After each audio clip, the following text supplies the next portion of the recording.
Hey guys, welcome to క్యూటీకేవి episode number. క్రికెట్లో batsmen 0 పరుగులకి అవుట్ అయితే డక్అవుట్ అని ఎందుకు పిలుస్తాం? మనం అప్పుడప్పుడు సాయంత్రం పూట బయటకు వెళ్ళినప్పుడు మన తల మీద దోమలు ఎందుకు తిరుగుతాయి? సడన్ గా చంద్రుడు పేలిపోతే ఏమవుతుంది? డబ్ల్యూడబ్ల్యూఈలో ఎలా జాయిన్ అవ్వాలి? అంటే ఏంటి? ఇప్పుడు నీ వీడియో చూసి డబ్ల్యూడబ్ల్యూలో జాయిన్ అవ్వాలా? ఇప్పుడు స్కూల్లో రాకెట్ గురించి నేర్చుకుంటావు, అటన్ రాకెట్ తయారు చేస్తావా? పిచ్చి పిచ్చి కామెంట్స్ చేయొద్దు. Same dialogue. మాకీ వీడియో మీకీ నచ్చినట్లయితే మాకీ ఛానల్ మీకీ సబ్స్క్రైబ్ చేయమని దుబాయ్ షేక్ మీకు దండం పెడుతుంది. క్రికెట్లో బ్యాట్స్మెన్ రన్స్ ఏమి కొట్టకుండా 0 పరుగులకి అవుట్ అయితే డక్అవుట్ అయ్యాడు అంటాం. అసలు ఈ డక్అవుట్ అనేది ఎలా వచ్చింది? బాతుగుడ్డు 0 నెంబర్ని పోలి ఉంటుంది. క్రికెట్ని బ్రిటిష్ వాళ్ళు కనిపెట్టారు, అదందరికీ తెలిసిందే.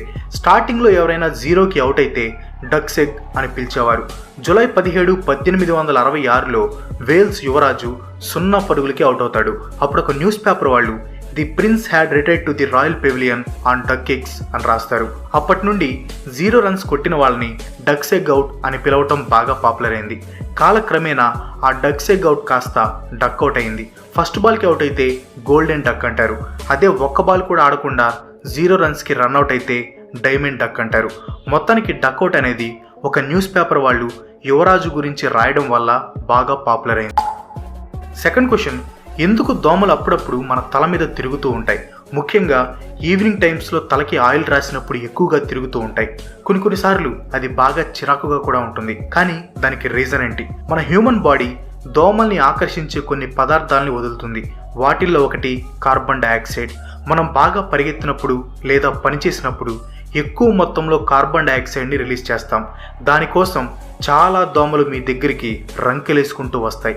మ్యాక్సిమం అలా వచ్చేది ఆడదోమలు. దోమల తల మీద ఉండే యాంటినాలో రిసెప్టార్స్ ఉంటాయి. 300 మీటర్ల దూరం నుండే ఆ రిసెప్టార్స్ మన బాడీ హీట్ని, కార్బన్ డయాక్సైడ్ని పసిగట్టగలవు. కార్బన్ డయాక్సైడ్తో పాటు వాటిని అట్రాక్ట్ చేసే ఇంకొన్ని సబ్స్టెన్సెస్ ఉన్నాయి. వాటిల్లో ఒకటి మీ చెమట. మన చెమట అంటే దోమలకి మహా ఇంట్రెస్ట్. ఇంకోటి బాడీ హీట్. మన బాడీలో నుండి హీట్ కూడా రిలీజ్ అవుతుంది. దాంట్లో ఎక్కువ శాతం వేడి మన తల నుండి రిలీజ్ అవుతుంది. కొన్నిసార్లు మీరు మీ ఫ్రెండ్స్తో సరదాగా బయటికి వెళ్తారు. మీ తల మీద మాత్రం ఫుల్గా దోమలు వస్తాయి, కానీ పక్క వాళ్ళ తల మీద మాత్రం ఒక్క దోమ కూడా రాదు. ఇదేంట్రా ఈ దోమలు నన్నే పట్టుకున్నాయి అనుకునే లోపే పక్క నుండి మీ ఫ్రెండ్, చీ గబ్బునాయాలా, సరిగ్గా స్నానం చేయి చూడు, అందుకే దోమలు ఎలా వస్తున్నాయి నీ దగ్గరికి అంటారు. అసలు నన్నే ఎందుకు టార్గెట్ చేస్తున్నాయి అని మీరు అనుకుంటారు. వెల్, దానికి కూడా ఒక రీజన్ ఉంది. కార్బన్ డయాక్సైడ్ చెమట పక్కన పెడితే అవి రావడానికి ఇంకో మెయిన్ రీజన్ మీ తలకి నూనె కానీ ఏదైనా జెల్ కానీ రాసి ఉంటారు. ఆయిల్ కానీ జెల్ కానీ రాసినప్పుడు హీట్ ఇంకా ఎక్కువ ప్రొడ్యూస్ అవుతుంది. ఆటోమేటిక్గా చెమట కూడా తల మీద ఎక్కువసేపు ఉంటుంది. దీనివల్ల పక్క వాళ్ళకంటే దోమలు మిమ్మల్ని టార్గెట్ చేయడానికి ఇంట్రెస్ట్ చూపిస్తాయి. ఈ రీజన్ వల్లే అప్పుడప్పుడు మీ తల మీద దోమలు తిరుగుతూ ఉంటాయి. ఈసారి మీ ఫ్రెండ్, చీ గబ్బునాయాలా, సరిగ్గా స్నానం చేయవు, అందుకే దోమలు నీ దగ్గరికి వస్తున్నాయంటే గట్టిగా ముట్టిగా ఒకటేసి, రే ఎదవా, నేను ఆయిల్ పెట్టానురా, హీట్ ఎక్కువ ప్రొడ్యూస్ అయ్యి చెమట ఎక్కువ వస్తుంది, అందుకే వస్తున్నాయి అని సైన్స్ చెప్పండి. థర్డ్ క్వశ్చన్, జంతువులు మాట్లాడుకుంటాయా? దీనికి డైరెక్ట్ ఆన్సర్ చెప్పాలంటే ఎస్, మాట్లాడుకుంటాయి. ఒకదాంతో ఒకటి కమ్యూనికేట్ చేసుకుంటాయి, జస్ట్ లైక్ మనుషుల్లాగా. జంతువులు ఎలా మాట్లాడుకుంటాయి అనే దాని మీద ఇంకా రీసెర్చ్ జరుగుతుంది. కానీ జంతువులు కమ్యూనికేట్ చేసుకుంటాయి అనేది మాత్రం 100% షూర్. మీ ఇంట్లో పెంపుడు కుక్క కానీ పెంపుడు పిల్లి కానీ ఉంటే మీకు తెలిసే ఉంటుంది. యజమాని చెప్పిన మాటలకి అవి రెస్పాండ్ అవుతూ ఉంటాయి. కూర్చో అంటే కూర్చుంటాయి, రమ్మంటే వస్తాయి, ఇలా అన్నిటికీ రెస్పాండ్ అవుతూ ఉంటాయి. తిరిగి మనతో మాట్లాడతాయి కూడా. యజమానులు కుక్క అరుపులను బట్టి వాటికి ఏం కావాలో వాళ్ళకి తెలుసుకోగలరు. వాటికి ఆకలిస్తుందా, లేకపోతే ఆడుకోవాలనుకుంటున్నాయా, బయటికి వెళ్ళాలనుకుంటున్నాయా, ఇలా అన్నీ వాళ్ళకి అర్థమైపోతూ ఉంటాయి. జంతువులు చేసే డిఫరెంట్ సౌండ్స్ వాటికి భాషలు లాంటివే. సో జంతువులు మాట్లాడుకుంటాయి. నెక్స్ట్ క్వశ్చన్, చందమామ పేలిపోతే ఏమవుతుంది? భూమి అంతమైపోతుందా? భూమి మీద ఇప్పటి వరకు తయారు చేసిన most powerful bomb sir bomb. చంద్రుడిని పేల్చాలంటే ఇలాంటి సార్ బాంబ్స్ 600 బిలియన్ బాంబ్స్ కావాలి. మన దగ్గర బాంబ్స్ ఉన్నాయి అనుకుందాం, లేదా ఏదైనా పెద్ద గ్రహశకలం చందమామని ఢీకొట్టింది అనుకుందాం.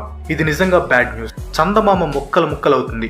కొన్ని శకలాలు ఔటర్ స్పేస్లోకి వెళ్ళిపోతాయి, కానీ కొన్ని మాత్రం భూమి వైపుకు దూసుకు వస్తాయి.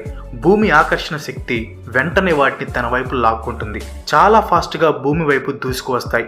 గుడ్ న్యూస్ ఏంటంటే ఆ స్పీడ్కి చిన్న శకలాలు భూమిని తాకక ముందే నాశనం అయిపోతాయి.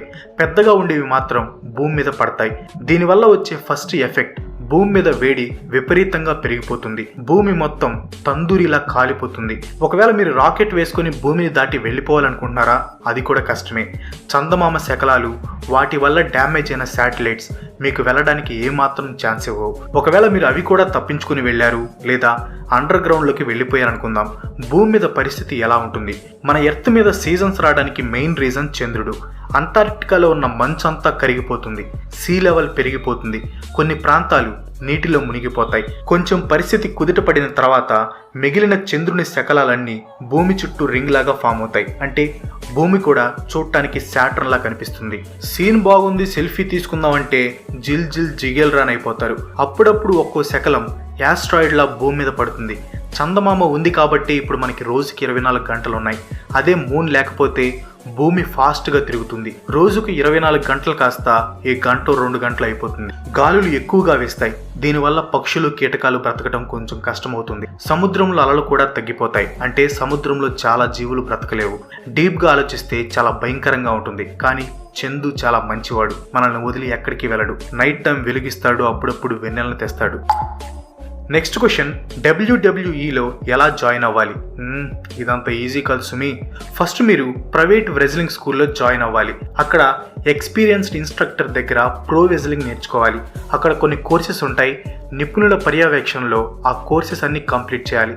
తర్వాత చిన్న చిన్న రెజ్లింగ్ కాంపిటీషన్లో పార్టిసిపేట్ చేయాలి. కొన్ని మూవ్స్ని పర్ఫెక్ట్గా నేర్చుకోవాలి. ఫర్ ఎగ్జాంపుల్ కొన్నిసార్లు రెజ్లర్స్ టప్మని కింద పడతారు, పెద్ద సౌండ్ వస్తుంది. దెబ్బ తగలకుండా అలా ఎలా పడాలి, పర్ఫెక్ట్గా ఎలా ల్యాండ్ అవ్వాలి, రియలిస్టిక్గా పంచెస్ ఎలా కొట్టాలి, రోప్ మీద పడి పరిగెత్తటం, లాకప్, ఇలా చాలా టెక్నిక్స్ నేర్చుకోవాలి. మీకంటూ ఒక యూనిక్ క్యారెక్టర్ని బిల్డ్ చేసుకోవాలి. ఇప్పుడు మీరు ఏ WWE సూపర్ స్టార్ని తీసుకున్నా వాళ్ళకంటూ ఒక స్పెషాలిటీ ఉంటుంది.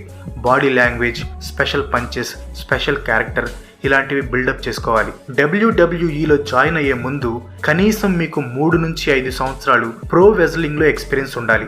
తర్వాత WWE performancecenter.com అనే వెబ్సైట్లోకి వెళ్ళి అప్లికేషన్ని సబ్మిట్ చేయాలి. వాళ్ళు మీ అప్లికేషన్ని చూసి ఓకే అనుకుంటే మీకు ఇన్విటేషన్ పంపిస్తారు. మీరు ఆ ఇన్విటేషన్ని యాక్సెప్ట్ చేసిన తర్వాత వాళ్ళు మీకు కొన్ని టెస్టులు పెడతారు. మీరు టెస్టులన్నీ పాస్ అయితే మళ్ళీ వాళ్ళు మీకు WWE ట్రైనింగ్ ఇస్తారనమాట. WWEలో పార్టిసిపేట్ చేసే ముందు ring of honour, NXT, dragon force ఇలాంటి లోకల్ రెజ్లింగ్ కాంపిటీషన్లో ఆడిస్తారు. అక్కడ మీరు బాగా పర్ఫామ్ చేస్తే WWE బిగ్ స్టేజ్ మీదకి వచ్చే ఛాన్స్ ఉంటుంది. వినడానికి ఈజీగా ఉన్నా అది చాలా అంటే చాలా కష్టం. WWE స్టేజ్ మీద నుంచోవాలంటే చాలా కష్టపడాలి. డానియల్ బ్రాన్ అనే WWE సూపర్ స్టార్ ఉన్నాడు. చూడటానికి అసలు రెజ్లర్ లాగే ఉండడు, కానీ అతని యూనిక్ స్టైల్, పర్ఫార్మెన్స్ అతని WWE సూపర్ స్టార్ని చేసింది. సో ఇన్ని చేస్తే మీరు WWEలో జాయిన్ అవ్వచ్చు. అది అసాధ్యమైతే కాదు, కానీ చాలా కష్టం. That's all for today. ఈ వీడియో మీకు ఎలా అనిపించిందో కింద కామెంట్లో పోస్ట్ చేయండి. వీడియో నచ్చితే లైక్ చేయండి, షేర్ చేయండి. నెక్స్ట్ వీడియో మిస్ కాకూడదు అనుకుంటే నా ఛానల్కి తప్పకుండా సబ్స్క్రైబ్ అవ్వండి. ఇంకో మంచి ఎపిసోడ్తో మీ ముందుకు వచ్చేస్తాను. అంతవరకు సెలవు, బాయ్ బాయ్.